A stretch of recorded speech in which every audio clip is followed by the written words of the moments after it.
గౌరవించడం అనేది మీరు ఎప్పుడైనా కానీ నా నోట్లో గారనే పదం తప్ప ఎవరినైనా సంబోధించడం కానీ మాట్లాడటం కానీ ఎప్పుడు రాలేదు. కానీ ఈ ప్రాంతానికి ఈ యొక్క ప్రజలకు రాష్ట్రానికి మోసం చేసి ఇబ్బంది పెట్టి మా దగ్గర ఉన్నటువంటి నీటిని నియామకాలని నిధులను కొల్లగొట్టే వ్యక్తిని పేరు పెట్టేది కాక సంబోధించడానికి మీరు గారు అనాలని చెప్పి మీరు మాట్లాడుతున్నారు. నాకు అర్హత లేదంటున్నారు.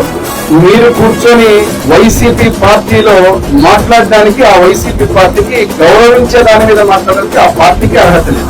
100 భూములకు పేటెంట్ రైట్స్ లేదు. మహిళల్ని ముఖ్యమంత్రుల్ని నోటికి వచ్చినట్టు హేళనగా మాట్లాడి వారి కుటుంబ సభ్యులు కూడా హేళన చేసి నీచంగా మాట్లాడిన పార్టీలో మీరుండి ఇదో గమ్మత్యం అంటే గుట్టాడేకమగా విషయం గుర్తు చేయాలి. మహానాడు జరుగుతోంది. అప్పుడు మా పార్టీలో ఉన్నారు. వారు మహానాడు జరుగుతున్నప్పుడు నర్సిరెడ్డి గారు అని చెప్పి తెలంగాణ నుంచి వారు పాపం జగన్మోహన్ రెడ్డి గారి గురించి మాట్లాడుతూ ఉంటే ఆ రోజు అత్యధికంగా జగన్మోహన్ రెడ్డి గారికి ఆయన మీద జరుగుతున్న వాస్తవాలను హాస్యాస్పదంగా చెప్తాంటే అత్యంత ఆనందం మొదలు ఎత్తుకుంటారు ఎదుగమ్మ గారు.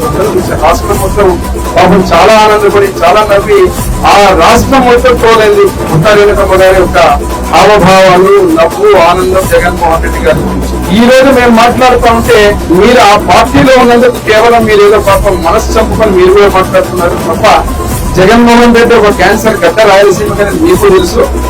ఆ రోజు పాపం చాలా ఆనందంగా నమ్మిన మీరు ఈ రోజు పార్టీ మారి అక్కడ ఉన్నందుకు మాత్రం ఈ రోజు పేరుకు మాత్రం గౌరవించాలా? మాకు అర్హత లేదంటారు. అర్హత నాకు లేదా?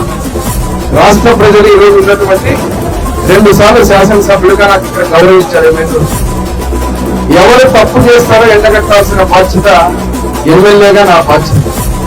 ముఖ్యమంత్రి వర్యులు చంద్రబాబు నాయుడు గారిని పట్టుకొని నీచంగా మాట్లాడిన రోజులు మీరు ఆ రోజు గుట్టారెడ్డమ్మ గారు ఈ వైసీపీ పార్టీలో ఉన్న నాయకులందరినీ మీరు నాలాగే మీరు కూడా వాళ్ళందరినీ మందలించుంటే చాలా బాగుంది.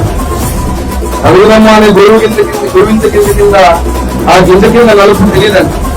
మీరు చూసుకోకుండా మాకు నీతులు చెప్పడం అనేది మానుకోవాలా? అభివృద్ధి అంటేనే బీవీ మోహన్ రెడ్డి అంటే అభివృద్ధి,